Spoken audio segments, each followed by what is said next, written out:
Tidak ada yang tahu. Di balik pintu kamar majikannya, seorang TKW asal Indonesia diam-diam menanggung sesuatu yang tak pernah ia ceritakan kepada siapapun. Semua orang mengira ia hanya korban. Tapi ternyata, alasan ia rela ditiduri majikan Arab justru jauh lebih mengejutkan dari yang dibayangkan.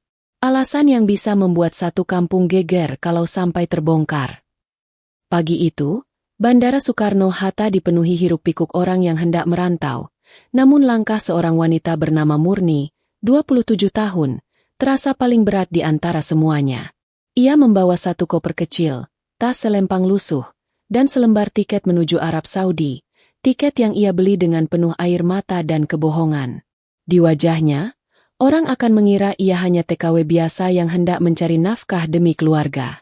Tetapi di balik senyum tipis yang ia paksakan kepada ibunya tadi pagi, tersimpan sebuah rahasia besar yang tidak pernah ia ceritakan kepada siapapun, termasuk keluarganya sendiri.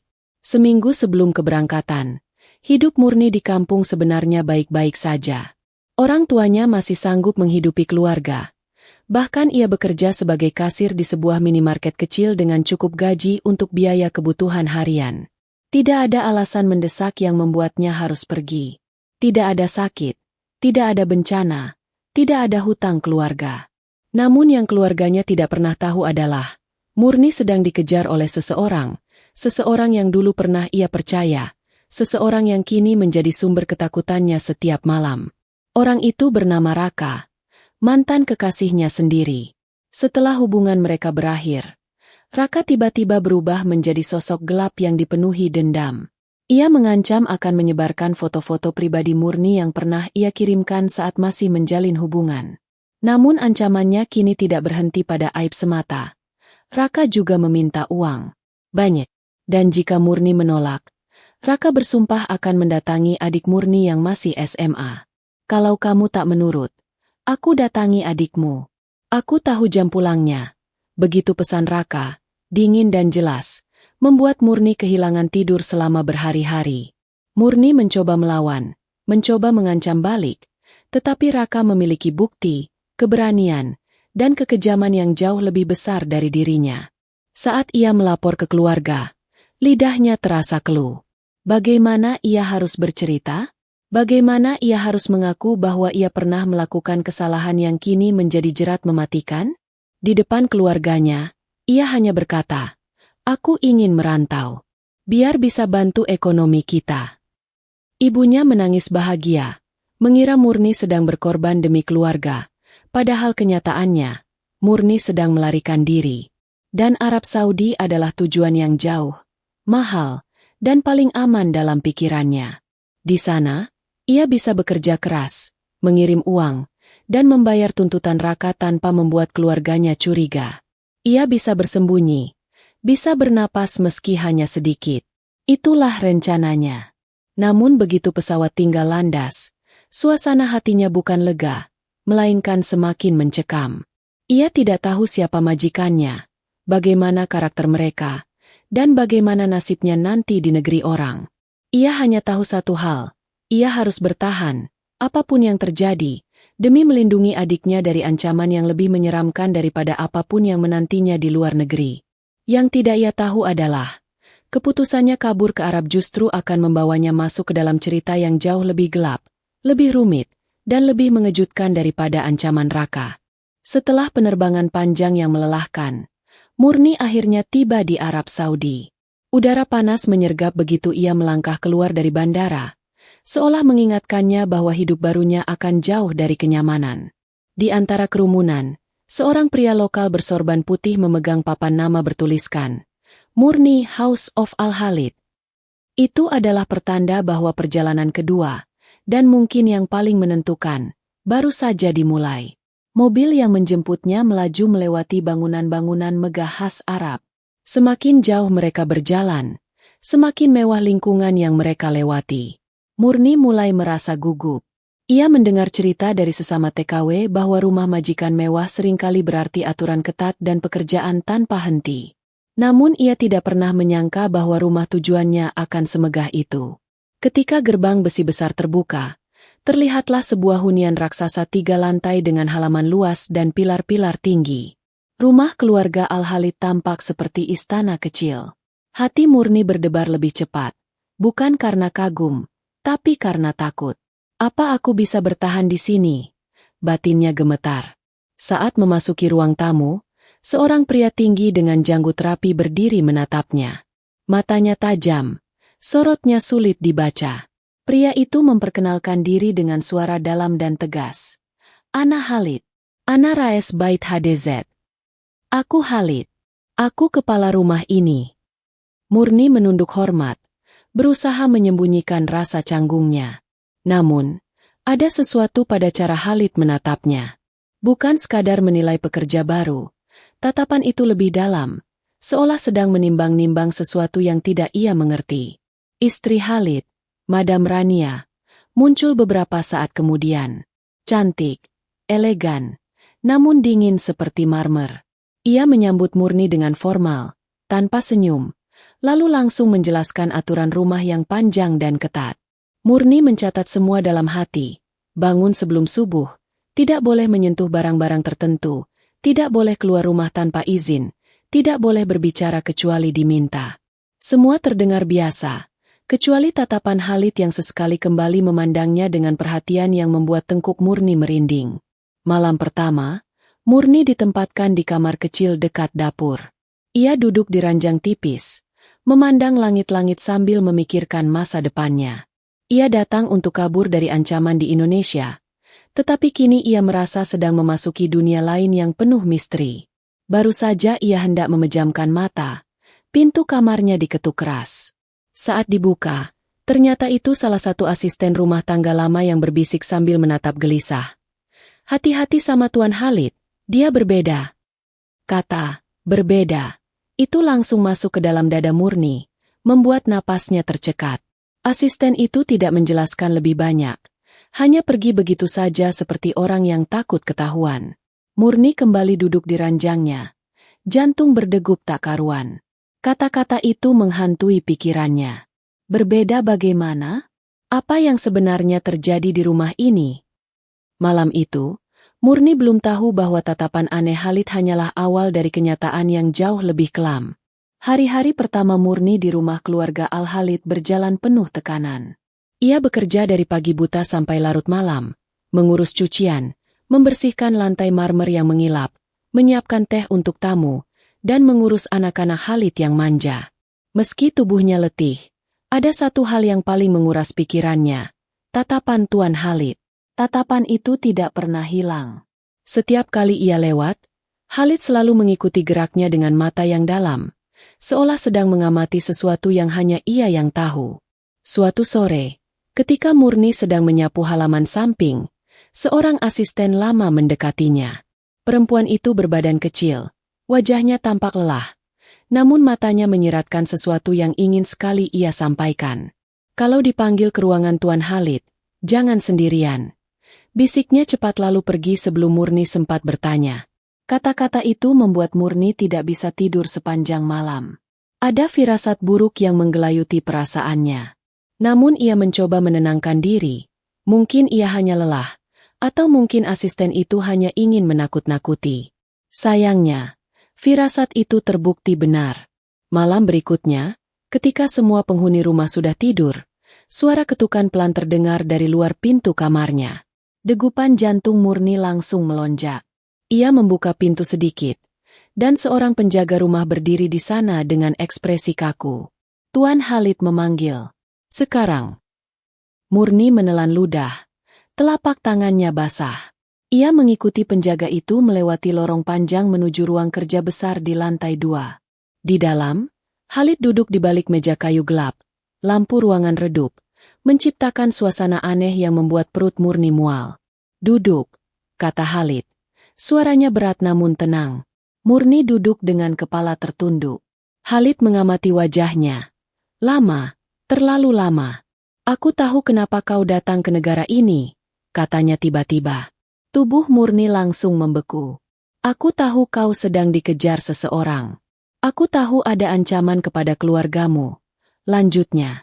Kata-kata itu seperti sambaran petir di ruang yang sunyi. Murni menatapnya dengan mata melebar. Ia tidak pernah bercerita kepada siapapun.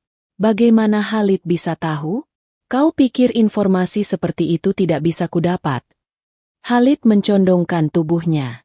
Di negara ini, tidak ada yang tidak bisa dicari. Murni mulai menggigil. Aku bisa membantumu, kata Khalid dengan nada yang tiba-tiba lembut namun penuh tekanan. Aku bisa memastikan keluargamu aman. Tapi tentu, ada sesuatu yang harus kau berikan. Jantung Murni serasa berhenti. Ia memahami arahnya bahkan sebelum kata-kata itu selesai.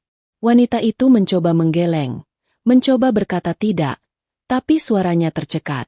Khalid berdiri, mendekat. Wajahnya hanya berjarak beberapa sentimeter dari wajahnya. Jangan takut. Kau akan aman selama berada di bawah perlindunganku, bisiknya. Aman. Kata itu justru terasa paling menakutkan. Murni ingin berlari, ingin berteriak. Tetapi bayangan adiknya di Indonesia muncul begitu jelas. Ancaman Raka, pesan-pesan kasar itu, semua kembali menghantam pikirannya. Jika ia menolak, apa yang akan terjadi pada keluarganya? Di titik itulah, Murni merasa seluruh kekuatannya runtuh. Ia sadar bahwa malam itu adalah awal dari sesuatu yang gelap. Sesuatu yang tidak pernah ia bayangkan saat pertama kali menginjakan kaki di tanah Arab. Malam itu, Murni dipaksa mengalah, bukan karena lemah, tetapi karena keadaan memaksanya tak punya pilihan. Sejak malam itu, hidup Murni berubah sepenuhnya. Setiap hari ia bekerja seperti biasa, menyapu, mengepel, mencuci, memasak, namun ada tembok besar yang kini mengurungnya dalam ketakutan. Ia bukan lagi sekadar pekerja. Ia adalah seseorang yang digenggam kuat oleh rahasia yang bahkan ia sendiri tak mampu ungkapkan. Di hadapan para penghuni rumah, ia berusaha terlihat normal. Tetapi di dalam dirinya, ada perang yang tidak pernah berhenti. Dan perang itu dimulai dari satu alasan, melindungi adiknya. Setiap kali ia melihat notifikasi pesan di ponselnya, tubuhnya bergetar. Pesan-pesan dari Raka terus masuk, seolah jarak ribuan kilometer tidak pernah menjadi penghalang. Jangan lupa kirim uang. Kalau kamu lambat, aku datangi adikmu. Ingat, aku punya semuanya. Kalimat-kalimat itu membuat dada Murni sesak. Dan ketika ia tidak sempat membalas karena pekerjaan menumpuk, Raka mengirim foto adiknya yang sedang pulang sekolah. Jelas-jelas diambil dari jauh. Itu bukan sekadar ancaman. Itu teror. Murni sadar, ia harus terus mengirim uang. Dan hanya pekerjaan di Arab inilah yang memungkinkan ia mengumpulkan jumlah besar dalam waktu singkat. Tetapi yang tidak pernah ia perhitungkan adalah, Khalid juga mengetahui semuanya. Suatu malam, ketika ia kembali dipanggil ke ruang kerja Khalid, pria itu berkata sesuatu yang membuat lutut Murni hampir lemas. Pria yang mengancammu. Raka, bukan. Suaranya tenang, namun menyayat. Murni terdiam. Bibirnya bergetar. Bagaimana Tuan tahu? Khalid meletakkan ponselnya di meja, menampilkan foto profil Raka. Aku punya cara untuk mendapatkan informasi. Kau pikir aku tidak tahu alasan kenapa kau benar-benar datang ke sini? Air mata Murni menetes tanpa bisa ia tahan. Ia menunduk, menyembunyikan wajah yang dipenuhi rasa malu dan takut. Ia merasa telanjang. Tidak ada lagi rahasia. Tidak ada lagi perlindungan. Segala sesuatu tentang dirinya kini berada di tangan seorang majikan yang bahkan tidak ia kenal luar dalam. Murni. Khalid mendekat. Suaranya menurun menjadi nada yang entah menenangkan atau justru mengerikan. Kau perempuan yang baik. Kau berkorban demi keluargamu. Aku bisa melindungimu. Aku bisa memastikan laki-laki itu tidak menyentuh adikmu. Tapi kau harus mengerti. Semua ada harganya. Kata, harga, itu membuat tubuh Murni merinding. Ia teringat adiknya, gadis kecil yang masih polos, yang selalu mengirim pesan penuh cinta seperti, Kak, hati-hati di sana ya. Kita semua sayang kakak. Kalimat itu menghantam hatinya. Menolak Khalid berarti membuka pintu bagi Raka untuk menyakiti keluarganya. Menerima berarti mengorbankan dirinya sendiri. Dan disitulah Murni mengambil keputusan yang menghancurkan hatinya. Ia rela melakukan apapun yang diminta Khalid, demi memastikan adiknya tetap aman. Namun alasan sebenarnya yang membuat bab ini paling gelap bukan hanya karena murni rela, tetapi karena Khalid sama sekali tidak berniat berhenti. Ia sudah mendapatkan semua informasi tentang Murni, dan ia tahu bahwa perempuan itu tidak punya siapa-siapa untuk dilindungi, kecuali dirinya. Murni tidak tahu bahwa keputusan malam itu akan menyeretnya jauh lebih dalam. Jauh ke dalam rahasia keluarga Al-Khalid yang tidak pernah ia bayangkan keberadaannya. Malam itu, untuk pertama kalinya, Murni sadar, ia bukan hanya sedang menyelamatkan keluarganya. Ia sedang masuk ke dunia gelap yang tidak mudah ditinggalkan. Sejak hubungan gelap itu dimulai, hidup Murni terasa seperti bom waktu yang menunggu meledak. Setiap kali dipanggil Khalid di malam hari, ia berjalan dengan langkah gemetaran, berdoa agar tidak ada satupun penghuni rumah yang terbangun. Namun rumah keluarga Al-Khalid bukan tempat yang mudah untuk menyembunyikan sesuatu. Ada kamera di sudut-sudut ruangan, ada pelayan lain yang selalu memperhatikan, dan ada perempuan yang paling berbahaya untuk dicurigai, Madam Rania. Rania bukan sekadar istri seorang pria kaya. Ia perempuan berpendidikan tinggi, cerdas, dan memiliki naluri tajam. Ia mungkin tidak memberikan perhatian besar pada urusan rumah tangga, tetapi ia tidak pernah buta terhadap perubahan yang terjadi di sekitarnya. Dan akhir-akhir ini, ia mulai memperhatikan satu hal. Suaminya, Khalid, sering menghilang pada malam hari. Jadwalnya berubah. Sikapnya berbeda. Dan yang paling mencurigakan, setiap kali ia kembali dari ruang kerja, ekspresinya tampak puas dan rileks. Suatu malam, saat rumah terasa sunyi dan udara dingin menyelimuti lorong-lorong panjang, Rania bangun karena merasa ada sesuatu yang janggal. Khalid tidak ada di kamarnya. Biasanya ia hanya pergi sebentar ke kamar mandi atau balkon, tapi kali ini ia tidak kembali. Dengan langkah waspada, Rania berjalan ke arah ruang kerja suaminya. Dan disinilah semua berawal. Khalid tidak menyadari bahwa seseorang mengikutinya. Di balik pintu yang tidak tertutup rapat, Rania melihat bayangan dua orang, suaminya, dan seorang perempuan yang sangat ia kenal, Murni, pembantu baru yang wajahnya polos dan tampak tak berdaya. Detik itu juga, dunia Murni seakan runtuh. Rania mendorong pintu keras-keras. Suara benturan membuat Murni tersentak. Wajahnya pucat seketika. Tatapan Rania penuh api, penuh kemarahan, penuh rasa dikhianati. Astagfirullah. Khalid, ini apa? Teriaknya. Suaranya bergetar antara marah dan tak percaya. Khalid mencoba menenangkan, tetapi Rania tak ingin mendengar apapun. Ia langsung mendorong Murni hingga gadis itu terjatuh ke lantai. Perempuan tidak tahu diri. Kau pikir rumah ini tempat apa? Murni ingin meminta maaf, ingin menjelaskan, ingin mengatakan bahwa ia tidak punya pilihan, tapi suaranya tidak keluar. Tangisnya tertahan, tubuhnya gemetar hebat. Ia hanya bisa menunduk sambil memeluk dirinya sendiri. Keluar! Keluar dari rumahku sekarang juga. Bentak Rania dengan suara menggema di seluruh ruangan. Namun hal paling mengejutkan bukanlah kemarahan Rania, melainkan reaksi Khalid. Dengan suara yang sangat tegas, ia berkata, "Rania, hentikan. Murni tidak pergi dari rumah ini." Rania menatapnya seperti tidak mengenal suaminya sendiri. "Apa maksudmu? Kau membela pembantu ini?" "Dia tetap di sini," ulang Khalid. Matanya tajam dan tak terbantahkan. Dan tidak ada yang menyentuhnya. Jawaban itu membuat Rania semakin histeris. Ia merasa terhina, dikhianati, tak dianggap. Sementara itu, Murni mulai menyadari sesuatu yang jauh lebih menakutkan daripada kemarahan sang istri. Khalid justru semakin melindunginya, seolah hubungan mereka bukan sekadar kelalaian sesaat, tetapi sesuatu yang telah ia rencanakan sejak awal.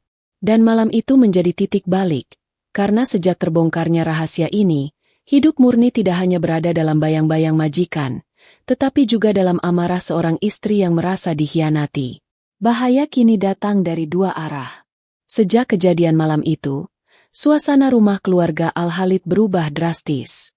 Tidak ada lagi kehangatan, tidak ada lagi obrolan ringan di ruang makan, tidak ada lagi ketenangan.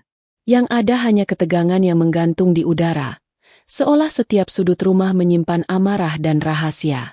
Madam Rania kini memandang Murni seperti musuh, bukan sekadar pembantu. Tatapannya menusuk setiap kali mereka berpapasan, penuh benci dan penghinaan. Ironisnya, semakin besar kebencian Rania, semakin kuat pula perlindungan Khalid terhadap Murni. Hal itu membuat Rania semakin curiga, bukan hanya tentang perselingkuhan, tetapi tentang sesuatu yang jauh lebih besar. Dan kecurigaan itu benar, hubungan mereka bukan sekadar nafsu. Ada sesuatu yang Khalid sembunyikan. Di sisi lain, Murni semakin terhimpit. Ia tidak bisa pergi. Ia tidak bisa pulang. Uang yang ia kirim ke Indonesia kini semakin besar karena Raka semakin rakus. Setiap kali ia mengirim uang, laki-laki itu makin berani menuntut lebih. Namun ancamannya tetap sama. Kalau kamu lambat sedikit saja, adikmu selesai.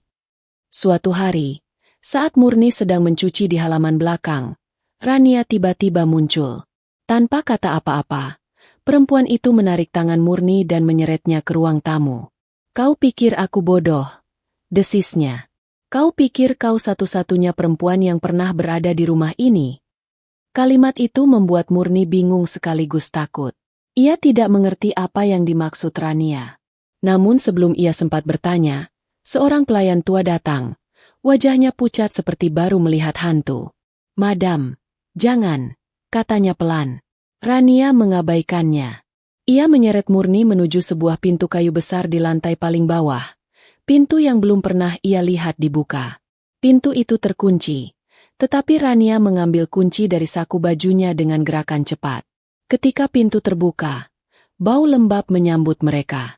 Itu adalah ruangan tua, gelap, berdebu, seolah tidak pernah dihuni siapapun selama bertahun-tahun. Rania menatap Murni dengan mata berkaca namun penuh kemarahan. Disinilah dulu seorang pembantu perempuan juga disembunyikan, katanya. Dan bukan hanya dia. Jantung Murni berdegup keras. Rania mengambil sebuah kotak kayu kecil dari rak, lalu melemparkannya ke lantai. Kotak itu terbuka, berisi foto-foto perempuan berbeda. Semuanya TKW, semuanya bekerja di rumah ini, semuanya memiliki kesamaan. Mereka menghilang tanpa jejak. Apa kau pikir suamiku hanya tergoda sekali? Teriak Rania. Tidak, Murni. Ini bukan tentang godaan. Ini tentang sesuatu yang lebih gelap. Murni menatap foto-foto itu dengan tubuh bergetar.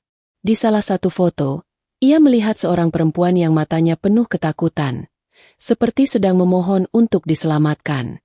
Dan kemudian Rania mengatakan sesuatu yang membuat kaki Murni hampir tak sanggup menopang tubuhnya. Suamiku punya obsesi. Obsesi pada perempuan yang tampak, rentan. Perempuan yang hidupnya bisa ia kendalikan. Perempuan yang punya rahasia. Perempuan seperti kau. Murni tertegun. Ia merasa pusing. Dunia seperti berputar. Selama ini ia mengira bahwa Khalid hanya mengambil kesempatan dari kelemahannya. Tetapi kenyataannya jauh lebih buruk. Khalid sudah memilihnya sejak awal. Ia dipilih karena kelemahannya. Karena ketakutannya. Karena ancaman itu. Dan lebih mengejutkan lagi, Rania menatapnya dengan ekspresi yang tidak terduga. Aku membencimu, Murni. Tapi aku tidak ingin kau berakhir seperti mereka. Untuk pertama kalinya, Murni menyadari bahwa bahaya yang mengintainya bukan hanya dari ancaman Raka di Indonesia, tetapi dari sesuatu yang jauh lebih besar di depan matanya. Sesuatu yang mungkin sudah direncanakan sejak sebelum ia menginjakan kaki di rumah ini. Malam itu, setelah semuanya pecah, rumah majikan seperti dilanda badai. Pintu-pintu dibanting. Suara teriakan dari istri Tuan Hamid terdengar sampai ke halaman. Leher Sari kaku, tubuhnya gemetar. Tapi anehnya, ada sedikit rasa lega. Segala yang ia sembunyikan selama berbulan-bulan akhirnya terungkap. Meski dengan cara yang paling menyakitkan. Tuan Hamid masuk ruang tamu dengan langkah berat. Untuk pertama kalinya, ia tampak benar-benar kalah. Wajahnya pucat, matanya memerah. Aku sudah bilang, jangan sakiti dia, katanya pelan, lebih seperti doa daripada ucapan. Istrinya menunjuk Sari sambil menangis marah. Kau selingkuh dengan pembantu. Dengan perempuan yang bahkan bukan apa-apa bagimu. Tuan Hamid menutup wajahnya, lalu berkata, "Tidak, kau tidak mengerti. Sari menyelamatkan keluarga kita." Semua orang terdiam, termasuk Sari. Kata-kata itu seperti angin dingin yang menembus tulang.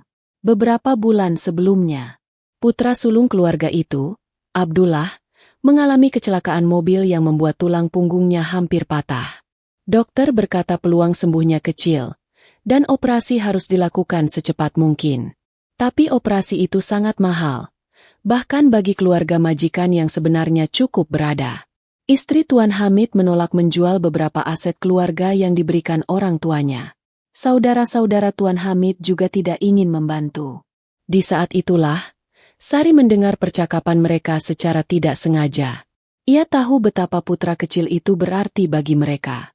Sari sendiri pernah kehilangan adiknya karena tidak mampu membayar biaya operasi. Kenangan itu menghantamnya lagi, dan membuat hatinya tidak tega. Tanpa sepengetahuan siapapun, Sari menghubungi temannya sesama TKW yang bekerja sebagai pengurus dokumen di rumah sakit. Temannya berkata bahwa hanya ada satu cara agar Abdullah mendapatkan operasi cepat tanpa proses panjang, menggunakan jalur khusus yang biasanya hanya diberikan untuk keluarga inti pasien. Kalau ada hubungan darah atau hubungan pribadi yang sangat dekat dengan ayahnya, biasanya lebih cepat diproses, kata temannya. Sari terdiam lama saat mendengar itu. Ia tahu apa maksudnya. Ia tahu apa risiko dan aibnya. Namun ia teringat adiknya. Ia tidak ingin ada lagi anak yang meninggal hanya karena uang. Malam itu juga, ia mengetuk pintu kamar Tuan Hamid. Dengan suara bergetar, ia berkata, "Saya mau bantu Tuan, tapi saya tahu satu-satunya cara agar Abdullah dapat operasi cepat. Saya harus dianggap sebagai bagian dari keluarga Tuan." Tuan Hamid kaget, menolak, marah, bahkan menyuruhnya keluar. Tapi Sari bersikeras. Akhirnya, semua terjadi. Bukan karena nafsu. Bukan karena tekanan. Tapi karena Sari rela menanggung aib yang tidak seharusnya dipikul siapapun. Demi nyawa seorang anak majikan yang bahkan bukan darah dagingnya. Dan benar saja, operasi Abdullah disetujui hanya 2 hari kemudian. Anak itu selamat. Semua itu dilakukan Sari tanpa meminta imbalan, tanpa berniat mencuri suami orang, dan tanpa pernah berencana merusak rumah tangga siapapun. Kini, di ruang tamu yang tegang itu, istri Tuan Hamid menatap Sari dengan mata penuh kebingungan dan amarah yang mulai mencair. Itu, semua benar. Tuan Hamid mengangguk. Kalau bukan karena dia, Abdullah mungkin sudah tidak ada. Sari menahan air mata. "Saya tahu saya salah, tapi saya hanya ingin menolong. Saya rela dihina, dipulangkan, dipenjara sekalipun, asal anak itu hidup." Istri Tuan Hamid terisak pelan. Amarahnya melemah, berganti dengan syok dan rasa malu karena telah salah menilai. Sementara Sari hanya berdiri diam, menunggu nasibnya diputuskan. Ia tidak tahu apakah ia akan dipulangkan, dipenjara, atau diusir malam itu juga. Yang ia tahu hanyalah satu. Semua pengorbanan itu tidak lebih penting daripada seorang anak yang kini bisa kembali berlari, tertawa, dan memanggil, "Ummi."